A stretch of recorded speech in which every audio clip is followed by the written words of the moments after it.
Assalamualaikum warahmatullahi wabarakatuh. Alhamdulillahilladzi hadana li hadza wa ma kunna linahtadiya laula an hadanallah. Asyhadu an la ilaha illallah wa asyhadu anna sayyidana Muhammadan abduhu wa rasuluh. Allahumma shalli ala sayyidina Muhammad wa ala ali sayyidina Muhammad. Para pecinta ziarah wali, kali ini kita berziarah di Surabaya, yakni di makam Ki Ageng Brondong atau Pangeran Lanang Dangiran di Jalan Ampel Masjid nomor 43, masih di kawasan makam Sunan Ampel. Ada makam Kiai Ageng Brondong. Berdasarkan cerita, Pangeran Lanang Dangiran dikenal dengan sebutan Ki Ageng Brondong, berperan menyebarkan agama Islam di Surabaya pada abad ke-15. Pangeran Lanang Dangiran merupakan pangeran dari Kerajaan Blambangan dan putra dari Pangeran Kedawung. Konon dituturkan Pangeran Kedawung disebut juga Sunan Tawangalun adalah raja di Blambangan atau dikenal juga Bilumbangan. Beliau mempunyai 5 orang anak dan diantaranya ialah Pangeran Lanang Dangiran. Diceritakan bahwa Lanang Dangiran pada usia 18 tahun bertapa di laut dan menghanyutkan dirinya di atas sebuah papan kayu, sebuah bronjong atau alat penangkap ikan. Tanpa makan atau tanpa minum, arus air laut dan gelombang membawa Lanang Dangiran hingga di Laut Jawa, dan akhirnya suatu topan dan gelombang besar melemparkan Lanang Dangiran dengan bronjongnya dalam keadaan tidak sadar.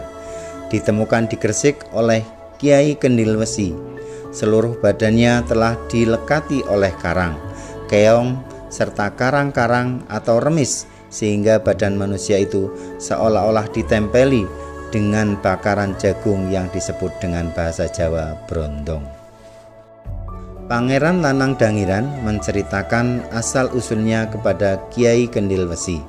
Setelah Kiai Kendil Wesi mendapat keterangan tentang asal-usul Pangeran Lanang Dangiran, maka diceritakan oleh Kiai tadi bahwa ia juga asal keturunan dan raja-raja di Blambangan yang bernama Menak Sumandi, di mana beliau masih satu keturunan dengan Pangeran Lanang Dangiran.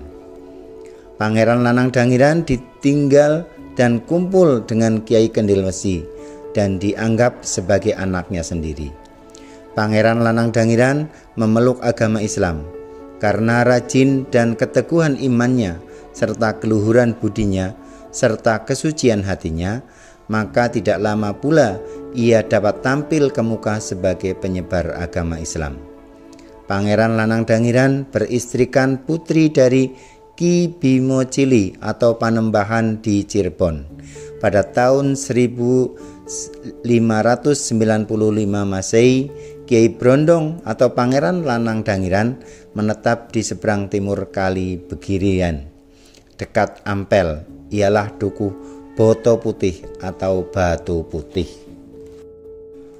Makam Pangeran Lanang Dangiran juga bersebelahan dengan makam Maulana Muhammad Syaifuddin atau Sultan Banten ke-17 atau yang terakhir, yang wafat pada tanggal 3 Rajab 1318 Hijriah bertepatan 11 November 1899. Dan juga dimakamkan di pesarian ini antara lain Bupati pertama Sidoarjo, dan ada makam Bupati Surabaya Adipati Aryo Cokronegoro IV pada tahun 1863 sampai 1901. Ki Ageng Brondong atau Pangeran Lanang Dangiran menurunkan putra-putri.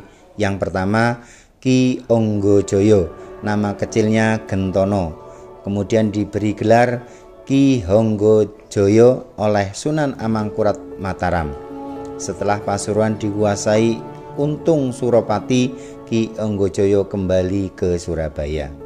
Yang kedua Ki Onggowongso atau Ki Honggowongso, nama kecilnya Gentini. Ada yang menyebut nama Wijokromo diangkat oleh Sasuhunan Amangkurat Mataram Kertosuro menjadi Bupati Surabaya, bergelar Ki Tumenggung Jangrono I, wafat tahun 1678 Masehi di Boto Putih, Surabaya. Yang ketiga, Nyai Lurah Dalem Wiroguno, istri Patih Wiroguno di Kertosuro. Yang keempat, Nyai Lundo alias Nyai Uju. Yang kelima, Nyai Wongso atau Wongso Tirto. Yang keenam, Nyai Astro atau dari Ibu Sumenep di Madura. Yang ketujuh, Nyai Dadu atau Dadut. Demikian sekilas tentang sejarah Pangeran Lanang Dangiran, mudah-mudahan menambah wawasan bagi kita semua. Ada kekurangannya mohon maaf. Wallahul muwaffiq ila aqwamit thoriq. Assalamualaikum warahmatullahi wabarakatuh.